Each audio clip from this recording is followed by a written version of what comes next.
제5장 엄격한 생활과 피조물이 준 위안. 프란치스코는 수많은 세속 사람들이 자신의 모범으로 자극을 받아 그리스도의 십자가를 열렬히 품에 안으려는 것을 보고 용기를 내어 마치 그리스도 군대의 용감한 지도자처럼 영웅적인 경지까지 덕행을 하여 승리의 상급을 받으리라 결심했다. 그는 사도 바울로의 말씀인 그리스도 예수에게 속한 사람들은 육체를 그 정욕과 욕망과 함께 십자가에 못 박은 사람들입니다. 를 되새기면서 그는 자신이 욕구를 대단히 엄격히 억제하여 생존하기에 필요한 음식이나 음료조차도 넉넉히 들지 않았다. 이러한 식으로 그는 십자가의 갑옷으로 차려입었던 것이다. 그는 유욕의 충동에 굴하지 않고 물질적인 욕구들을 만족시키기는 어렵다고 말하곤 했다. 그는 건강이 좋은 한 요리된 음식은 거의 먹지 않았다. 음식을 먹을 때는 재를 섞거나 물을 부어서 음식 맛을 없게 하였다. 그는 술은 말할 것도 없이 물도 넉넉히 마시지 않았으며 갈증으로 목이 탈 때조차도 그렇게 했다. 그리고 더 큰 극기를 실천하기 위한 방법을 고안해서 하루하루 그것을 익혔다. 그는 이미 모든 면에서 완전했지만 그래도 여전히 방금 시작한 것처럼 항상 새로이 시작하고 있었으며 자신의 육체를 벌함으로써 자연적인 욕망들을 채찍질했다. 그러나 복음을 전파하러 여행을 다닐 때에는 자기에게 환대로 사람들이 내놓은 어떠한 음식이든 항상 감사히 들었다. 그러나 집으로 돌아왔을 때는 엄격하게 단식의 규율을 지켰다. 그는 자신에게는 엄했으나 이웃에게는 편의를 봐주었다. 이런 방법으로 모든 일에 있어서 그리스도의 복음을 준수했으며 다른 사람들에게 단식에 의해 선을 베푸는 만큼 먹어줌으로써 선을 베풀었던 것이다. 때때로 그의 지친 몸은 단지 맨땅을 침대 삼았으며 머리에는 나무나 돌 조각을 베고 똑바른 자세로 잠을 잤다. 차갑고 헐벗음 가운데서 하느님을 섬기며 자신의 낡아빠진 수도복으로 만족했다. 한 번은 누군가가 그에게 그런 낡아빠진 보잘것없는 옷으로 살을 에이는 듯한 겨울의 추위를 어떻게 견딜 수 있는가 하고 물었을 때 그는 열정에 차서 이렇게 말하였다. 만일 우리 마음속이 천상의 고향을 동경하는 불길로 타고 있다면 이런 외부의 추위를 참는 데 어려움이 없을 것이다. 그는 값비싼 옷들에 대해서는 두려움을 가졌으며 보잘것없는 의복에 만족하곤 하였으며 이에 덧붙여 세례자 요한은 거칠은 옷을 입고 지낸 데 대해 주님으로부터 칭찬을 받았다고 하였다. 자신에게 주어진 옷의 감촉이 지나치게 부드러우면 그는 밧줄을 안쪽에 대어 꿰매어 입곤 했다. 이는 그가 늘 말했던 것처럼 부드러운 옷을 입는 사람은 부유한 궁전에 살아야지 오두막집에는 살지 않기 때문이다. 악마는 거친 옷을 입고 있는 사람을 보고는 두려워하며 반면에 부드럽거나 호화로운 의복은 악마에게 보다 사납게 공격할 수 있는 용기를 준다는 사실을 그 자신의 경험으로부터 알고 있었다. 어느 날 밤 그는 감기에다 눈병으로 고통을 당하고 있었기 때문에 습관과는 반대로 깃털을 넣어 만든 베개를 베고 있었다. 그러자 악마는 그 베개에 들어와서 아침까지 그를 쉴 수 있게 내버려 두지 않았다. 악마는 그가 기도에 전념하는 것을 막았기 때문에 마침내 그는 동료를 불러서 그 베개를 방에서 가지고 나가라고 말하였다. 베개를 가지고 그 방을 나서려 하던 그 수사는 사지를 움직일 수가 없었다. 그때 무슨 일이 일어났는지 영감으로 안 프란체스코는 그를 소리쳐 불러 구하여 주어 그 수사는 즉시 정신과 육체의 힘을 완전히 회복하였다. 프란치스코는 엄격한 고행으로 자신을 지켰으며 특히 정신과 육체의 완전한 순결을 지키는 데 마음을 썼다. 종교적 생활로 접어든 초창기에 그는 욕정의 불꽃으로부터 순결의 흰 예복을 지키고 자기 본성 안에 내재한 적을 완전히 제압하기 위하여 가끔 눈이 잔뜩 쌓인 도랑으로 뛰어들어갔다. 그는 수도자가 가장 작은 악의 티끌이라도 마음속에 들어오는 것을 허용하느니보다는 차라리 육신의 살을 에이는 듯한 추위에 고통당하게 하는 것을 더 좋아해야 한다고 말하곤 했다. 어느 날 밤 사르테아노의 외딴 움막에 있는 자기 방에서 프란체스코가 기도를 하고 있을 때 악마가 프란치스코, 프란치스코, 프란치스코 하고 그를 3번이나 불렀다. 프란치스코가 악마에게 무엇을 원하느냐고 묻자 악마는 계속해서 말하였다. 회개하는데도 하느님이 용서해 주지 않을 죄인은 이 세상에 한 사람도 없다. 그러나 만약 사람이 너무 많은 보석을 함으로써 제 자신을 죽인다면 그는 결코 용서를 구하지 못할 것이다. 하느님의 영감에 의하여 성인은 즉시 악마의 계략을 알았으며 악마가 그를 냉담하도록 끌어내리려고 하고 있다는 것을 깨달았다. 이러한 것은 그 다음에 일어난 것으로 증명되었다. 왜냐하면 그는 그 숨결이 숯불을 놓는 악마에 의해 즉시 육체의 심한 유혹을 느꼈기 때문이다. 이 유혹이 오고 있다는 것을 느낀 순간 프란치스코는 숨결에 대한 사랑으로 수도복을 갈기갈기 찢어버리고는 끈으로 자신을 채찍질하기 시작했다. 그리고 이 당나귀 형제야 하고 외치기 시작했고 이처럼 채찍질 당하는 것이 마땅하다. 수도복은 수도자 품위의 표시이며 훌륭한 생활을 가리키는 것이다. 음욕적인 사람은 수도복을 입을 자격이 없다. 만약 내가 다른 길을 가고 싶으면 떠나버려라 하고 말했다. 그 다음에 그는 극도의 열정에 차서 문을 열고 나가 정원에 쌓인 깊은 눈 속에 벌거벗은 채로 굴렀다. 그런 뒤에 그는 두 손으로 눈을 조금씩 뭉쳐서 7개의 눈뭉치를 만들어 놓고 그 앞에 서서 자기 육체에게 말했다. 자, 여기 있는 큰 것은 너의 아내이고 저기 4개는 너의 자식으로 2 아들과 2 딸이다. 다른 둘은 이들을 돌볼 하인으로 한 남자와 한 여자이다. 서둘러 이들을 입힐 옷가지를 찾아라. 그들은 추위로 지금 죽어가고 있다. 그들을 돌보는 데 드는 수고가 내가 감당하기에 너무 크다면 이제 하느님 한 분만을 위해서 굳게 헌신하라. 그때 유혹자는 물러났으며 따라서 성인은 승리하여 자기 방으로 되돌아갔다. 추위가 그의 뼛속까지 사무쳐 왔지만 그의 내부에 있던 욕정은 완전히 꺼졌다. 그래서 그는 결코 다시 그와 같은 어떤 것도 느끼지 않았다. 그 시간에 기도에 열중해 있던 한 수사는 맑은 달빛 아래서 일어난 이 일을 목격했다. 프란치스코는 그 수사가 자기를 본 것을 알고는 그에게 자신이 느꼈던 유혹에 관해서 모든 것을 얘기하고는 그가 보았던 것을 평생토록 누구에게도 말하지 말라고 명령했다. 수도자들에게 육체의 정욕과 충동을 극복하라고 가르치는 것 외에도 프란체스코는 그들로 하여금 영혼에게 죽음을 가져다주는 외적 감각을 가장 경계해야 한다고 주장했다. 그는 그들에게 여자를 보는 것을 조심하고 종종 타락을 초래할 수 있는 그들과의 가까운 우정이나 대화를 피하라고 경고했다. 이 점에 있어서 무분별하게 되면 나약한 자는 무너질 수 있고 강한 자는 나약해질 수 있다고 단언했다. 또한 그들과 많은 관계를 가진 사람이 유혹당하는 것을 피하는 것이 숯불 위를 걸어가는데 그 발을 대지 않는 것만큼 어려운 일이라고 덧붙여 말했다. 그는 전에 친구에게 고백했듯이 여자를 보는 것을 매우 조심스럽게 피하여 왔으므로 그는 그 외모를 아는 여자는 거의 없었다.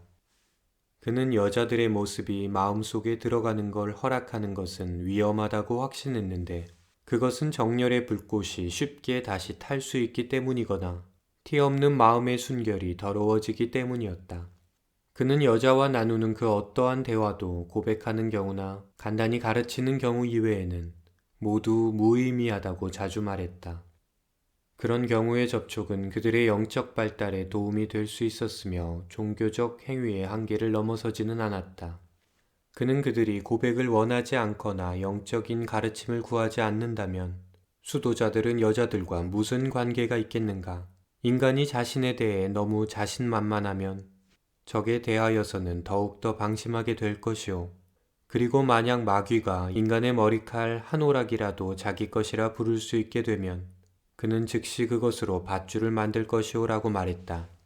그는 수사들에게 특히 온갖 악한 욕망의 근원인 게으름을 피하라고 가르쳤다.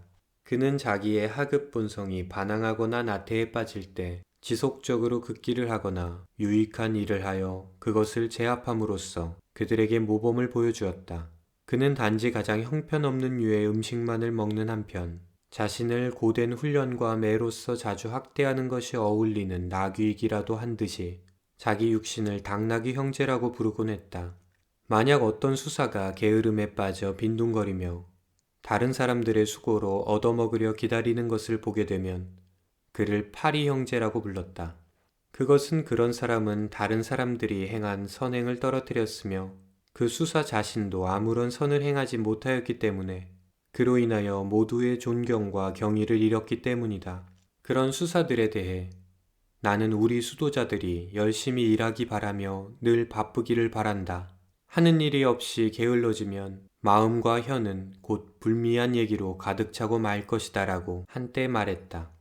그는 수도자들이 심판날에 주님 앞에 불려나가 해명해야 할 모든 분별 없는 말을 피하도록 항상 조심하라고 복음서에서 권하고 있는 침묵을 수사들이 지키는 것을 보고 싶어 했다. 그는 잡담을 습관적으로 즐기는 수사를 올바르게 고치는 일에 대단히 관심을 기울였으며 사려 깊은 침묵은 마음의 순결을 유지하는 데 도움을 주며 중요한 덕이라고 단언하였다. 성서에 죽고 사는 것이 혀끝에 달렸으니 라고 적혀 있는데 이는 혀가 맛볼 수 있기 때문이라기보다 말을 할 수 있는 힘을 갖고 있기 때문인 것이다. 프란치스코는 형제들에게 엄격한 생활을 하도록 격려하는 데 전력을 다했다. 그러나 따뜻한 동정심을 배제한 것이거나 신중히 조정되지 않은 과장된 극기는 격려하지 않았다. 어느 날 밤 너무 오랫동안 단식과 고행을 한 어느 수사가 배가 고파서 잠을 잘 수가 없었다. 프란치스코는 선한 목자처럼 그가 얼마나 보잘것없는 음식을 먹었는지를 알고는 그를 불렀다. 그러고는 그 앞에 약간의 빵을 내놓고 그에게 먹도록 친절히 권했으며 그를 부끄럽게 만들지 않으려고 자신이 먼저 먹기 시작했다. 그러자 그 수사는 평온한 마음으로 음식을 먹을 수 있었다. 그 수사는 자신의 물질적 욕구를 덜 수 있게 되고 그런 훌륭한 모범을 보여준 성자의 절묘한 재치를 보고 매우 기뻐했다. 아침에 프란체스코는 모든 동료들을 함께 불러서 일어난 일을 말하고는 이 기회를 이용해서 그들에게 여러분은 우리가 음식을 즐겼다는 사실에서가 아니라 깃들어 있는 사랑에서 본보기를 보아야 할 것이오 라고 말했다. 또한 그들에게 우리의 타락한 본성이 권하는 조심성이 아니라 그 일생이 모든 완덕의 모범인 그리스도가 행하신 신중성을 실천하도록 가르쳤다. 현재 약한 상태에 있는 인간이 십자가에 못 박히신 하느님의 어린 양을 완전히 본받으며 죄의 온갖 더러움을 피한다는 것은 불가능하다. 그리하여 프란체스코는 수사들에게 완전하려고 노력하고 있는 사람들은 회개의 눈물로 날마다 자기 자신을 정화해야 한다는 것을 스스로 모범을 보임으로써 가르쳤다. 그는 놀라울 정도로 몸과 마음의 순수성을 가지고 있었음에도 불구하고 영적인 시야를 눈물로 깨끗하게 하기를 그치지 않았다. 그러기에 그는 이러한 과도한 눈물의 회개가 시력을 잃게 하는 것조차 아무렇지도 않게 생각했다. 끊임없이 운 결과 그는 심한 눈병을 얻었다. 의사가 그에게 시력을 잃지 않으려거든 눈물을 억제하라고 충고하자 그는 의사 형제여, 우리는 이 세상의 빛을 파리떼와 함께 나누고 있습니다. 우리는 단지 시력을 구하려고 영원한 빛의 현존을 즐기길 거절해서는 안 됩니다. 우리에게 시력이 주어진 것은 바로 우리의 영혼을 위해서입니다. 우리의 영혼이 즐기는 시력은 육체를 위하여 주어진 것이 아닙니다. 라고 대답했다. 그는 영혼의 열정을 억제하며 영적 시야를 날카롭게 하고 하느님을 볼 수 있게 하는 눈물을 억제하는 이보다 차라리 시력을 잃기를 원했다. 한 번은 의사들이 불에 달군 쇠로 지지는 치료법을 써보자고 하고 수사들도 이를 받아야 한다고 주장하였다. 그는 그것이 극히 아픈 만큼 이롭다는 것을 깨달았으므로 이에 겸손되이 동의했다. 한 외과 의사를 부르러 보내서 의사가 도착했는데 그는 수술을 준비하기 위하여 인두를 불 속에 넣어두었다. 프란체스코는 무서워 떨었으나 곧 불에게 친구처럼 말했다. 나의 형제인 불이여, 너의 광채는 모든 피조물의 선망의 대상이다. 가장 높으신 분이 너를 강하고 아름답고 유용하도록 만들었다. 나에게 부드럽고 친절하게 대해다오. 나는 너를 창조하신 위대하신 하느님께 내가 너그럽게 타고 내가 그것을 견딜 수 있도록 너의 열기를 길들여 주시기를 간청한다. 그가 기도를 끝내고 빨갛게 달구어진 인두 위에 십자를 긋고 두려움 없이 기다렸다. 그 이글이글 타는 쇠가 살에 대어 귀에서부터 눈썹까지 이어졌다.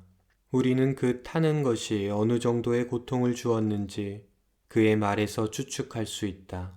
그는 수사들에게 하느님께 감사드리시오. 사실대로 말하면 나는 조금도 타는 것을 고통도 느끼지 않았소라고 말하며 의사를 돌아보고 말했다. 만약 입원으로 충분하지 않거든 다시 한 번 더 하시오. 의사는 그의 허약한 육체에 나타난 놀라운 정신력을 보고는 그것을 기적이라고 외치며 수사들에게 나의 형제들이여, 나는 내 눈으로 직접 기적을 보았다고 당신께 확신합니다 라고 말하였다. 프란체스코의 육체와 정신이 완전한 조화를 이루고 그의 정신이 하느님과 완전히 조화를 이룬 것은 하느님께 대한 순수한 사랑 덕분이었던 것이다. 하느님은 그 보상으로 자신들을 만드신 분께 완전히 봉사해야 하는 모든 피조물로 하여금 그의 의지에 따르고 그의 명령에 복종하도록 하셨다. 또 한 번은 움막에서 그가 몹시 앓고 있던 때였다. 프란치스코는 병으로 너무 쇠약하여 원기를 찾게 무엇을 먹어야겠다고 생각하고 한 컵의 포도주를 부탁했다. 그러나 거기에는 그에게 줄 술이 없다고 말하자 물을 가져오라고 말하여 물을 가져오자 십자성어를 긋고 기도를 드리자 당장 훌륭한 포도주로 변했다. 의로운 수도원의 가난한 형편으로는 그를 대접할 수 없게 되자 그의 신성함이 포도주를 얻게 하였던 것이다. 그 포도주를 맛보자 그는 건강이 좋아진 것을 느꼈다. 그래서 그 술과 그 술을 마신 사람 둘 다 초자연적으로 새로워진 것이 분명했다. 물에 일어난 변화와 그의 건강이 좋아진 것은 낡은 인간을 벗어버렸고 새 인간으로 갈아입었기 때문입니다라는 경지까지 다다랐음을 가리키는 것이다. 모든 피조물이 그의 가장 작은 힘에게도 복종할 뿐만 아니라 섭리로서 하느님 스스로 그의 뜻을 들어 허락하셨다.